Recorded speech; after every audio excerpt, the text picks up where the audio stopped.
Olá, investidores. Eu sou André Moraes, da Rico com você, e hoje a gente vai falar sobre o momento no mercado de ações. Bom, vamos começar com o Ibovespa. O Ibovespa vinha fazendo, eu já deixei até traçado aqui para explicar para vocês. Topos e fundos descendentes ao longo do tempo. Até que num determinado momento deixou esse fundo aqui perto dos 48 mil pontos. É exatamente essa região. Subiu, porque toda tendência, inclusive a de baixa, tem a sua correção. E como fez várias vezes aqui atrás, voltou para testar o fundo. As outras vezes rompia os fundos anteriores, só que dessa vez parou aqui sem o rompimento dos 48 mil pontos. É como se fosse esse fundo mais alto que o fundo anterior.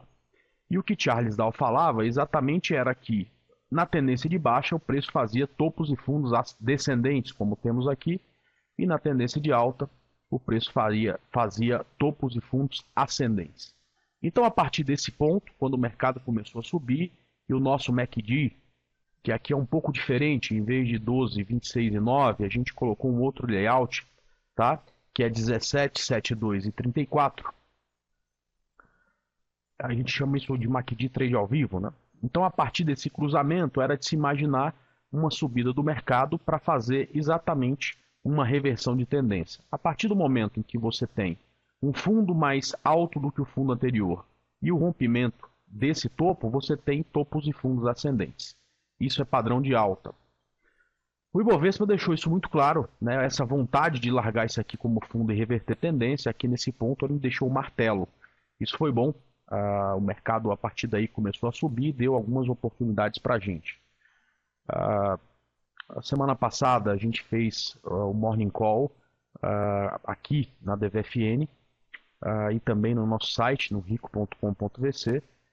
Inclusive na quinta-feira passada fizemos ao vivo, né? Então nós mostramos nesses dias as entradas das operações, entre elas OGX e BBDC4. E a saída também na quinta-feira quando atingiu os alvos. Por que alvo? Bom, a reversão de tendência, como o Elliott falava, é exatamente a tentativa de pegar essa onda aqui na operação que ele chamava de onda 3. Segundo Elliott, onda 3 tinha pelo menos 100% do tamanho dessa onda aqui, que a gente chama de onda 1. Então isso seria onda 1, isso aqui seria onda 2, e isso aqui seria a onda 3, que deve ter pelo menos 100% do tamanho de onda 1, que era exatamente essa. Então, o Ibovespa foi no alvo pré-determinado pela onda 3, pela teoria de ondas de Elliott, que era a região de 60 mil pontos, e a partir disso é natural, normal que venha uma correção. Geralmente, aonde vem essa correção? Essa correção geralmente vem nessas médias móveis. Então, vamos mostrar quais são. Essa média móvel roxa é uma média móvel exponencial de 17 períodos, e essa média móvel laranja é uma média móvel exponencial de 72 períodos. Então, aqui é um ponto de suporte, e se isso for rompido, a gente pode traçar também uma retração de Fibonacci, a gente enxergaria uma alvo aqui por volta de 53.400 pontos. Esses dois são os próximos alvos nessa correção do Bovespa. Bom, mas se está em tendência de alta, por que está corrigindo? É simples também falar. Todo mundo acha que tendência de alta é isso aqui. Mas o movimento completo da tendência de alta tem uma onda de tendência e uma onda de correção. Para que continue a tendência de alta, é importante que a próxima onda de tendência supere o topo anterior. A gente tendo isso, nós estamos em tendência de alta. Bom, hoje foi um dia bem interessante. A gente amanheceu com baita queda e acabamos fechando não tão mal quanto fechou, por exemplo, o mercado externo. A gente teve força. Hoje é dia 1º de novembro e a gente sempre tem uma lição, né? Vira e mexe a gente tem uma lição de como é importante o gerenciamento de risco. Então, se a gente vem aqui hoje em Confab, tá? Então deixa eu colocar aqui, Confab, a gente tem uma ideia do que eu estou falando, né? Como é importante você dosar a quantidade de capital que você coloca no ativo, como é importante você colocar o stop no lugar certo. Então a Confab, que tinha subido com a notícia da sua venda, hoje caiu com a possibilidade de cancelamento dessa venda. Num determinado momento, chegou a ser a maior queda do Ibovespa, chegando a cair quase 20%. Depois voltou um pouco, fechou até bem, voltando metade do que tinha realmente caído, né? De qualquer forma, isso é uma grande lição de gerenciamento de risco. Eu mostrei o Ibovespa, que é na verdade, a maioria das nossas ações seguiu o padrão do Ibovespa, ou seja, desceu sem fazer um novo fundo. Vamos voltar para o gráfico aqui para a gente não se confundir. Então, esse é um fundo mais alto que o anterior. O mercado se divide entre essas ações que estão fazendo topos e fundos ascendentes, como, por exemplo, OGX. É sempre uma ação que qualquer correção que dê a possibilidade de entrada, a gente pode entrar para novas compras, como a gente pegou aqui nessa subida dela, mas anda fazendo topos e fundos ascendentes. E, por outro lado, tem ações como o PDGR3, que fez um novo fundo.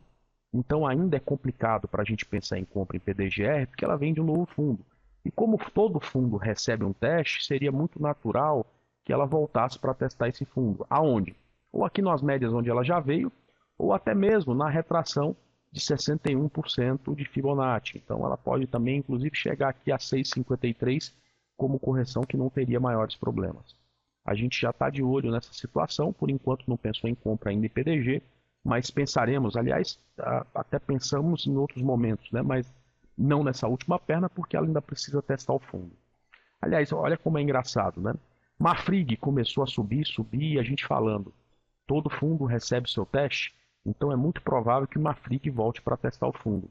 E muitas vezes as pessoas acham que perderam a possibilidade. Hoje eu vi entre as maiores quedas do mercado, Marfrig. Hoje eu vi entre as maiores quedas do mercado, JBSS3.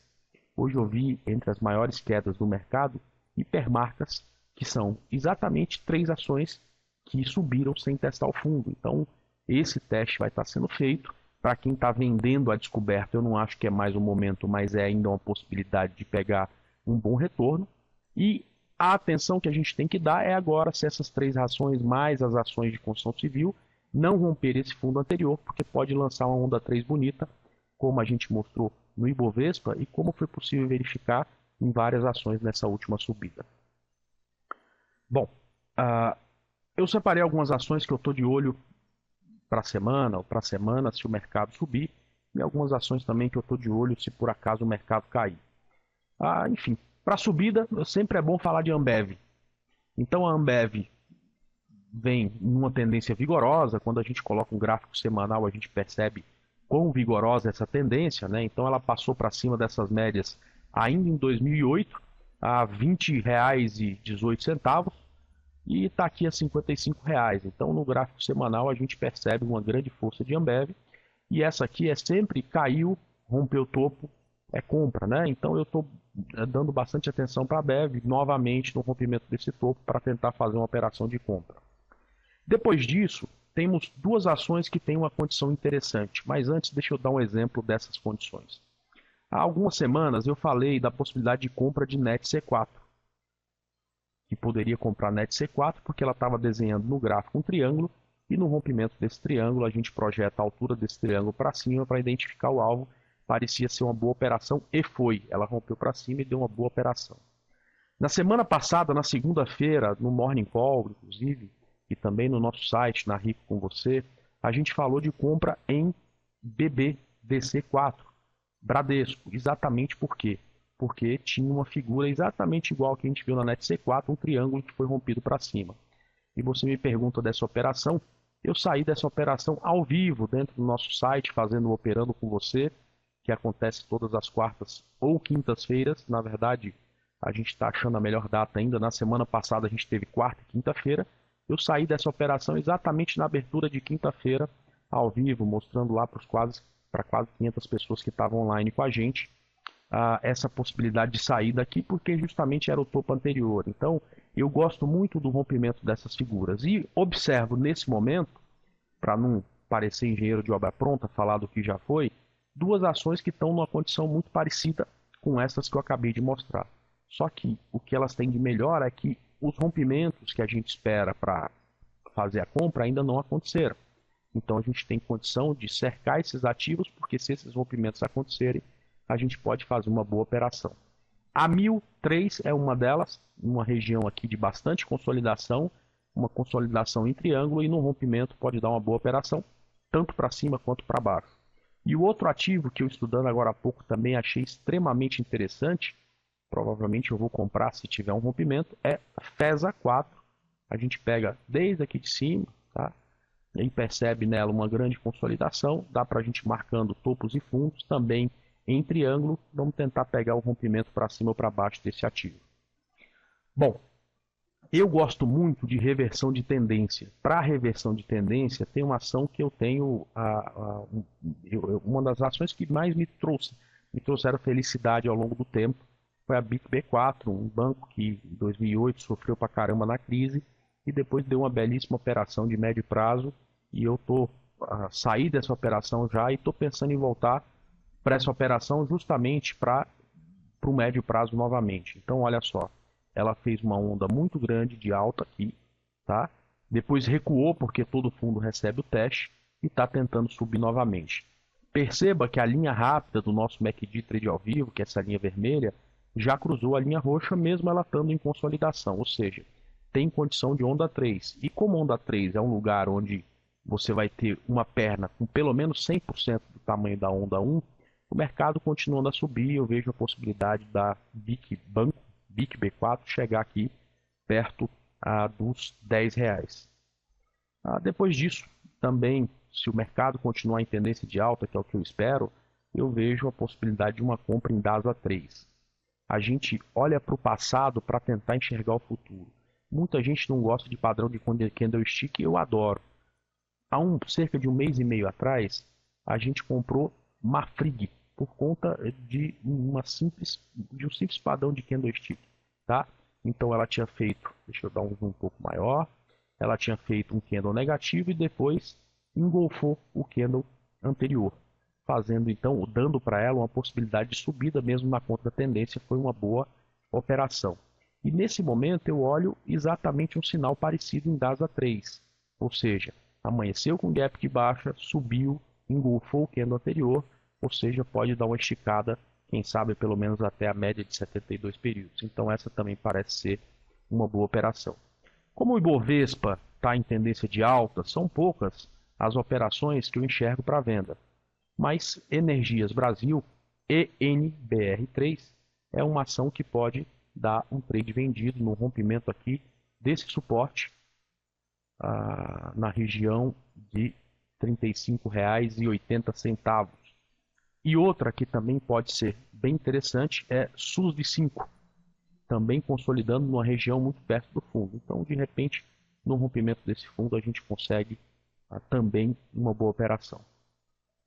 Enfim, a brincadeira da venda foi boa enquanto durou. Nesse momento, não que o mercado não possa reverter para uma baixa, mas nesse momento eu não vejo mais um Ibovespa em tendência de baixa. Como um operador de swing trade tem esse gráfico como referência, a maioria das operações para mim são de compra e não de venda. Vamos ver se o mercado, que é sempre nervoso, respeita esse nosso desejo de continuar em tendência, dando para a gente boas operações. Espero que vocês tenham gostado.